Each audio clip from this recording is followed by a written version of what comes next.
If your 2019 Chevy Traverse is sitting dead in the driveway, don't call the tow truck just yet. Statistically, nearly half of all no-start conditions in modern SUVs, like the Traverse, stem from simple battery failure. Before you spend money on parts, let's walk through the diagnostic sequence to find the real culprit.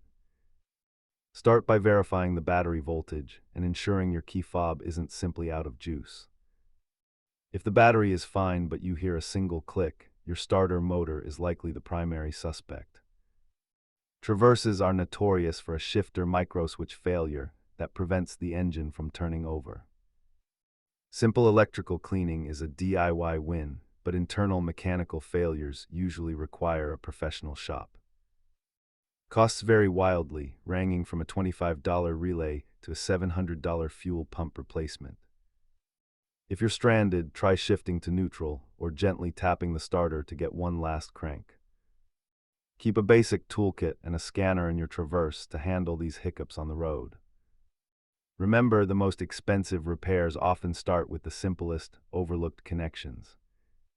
Hopefully these steps got your Traverse humming again. Safe driving, and I will see you in the next one.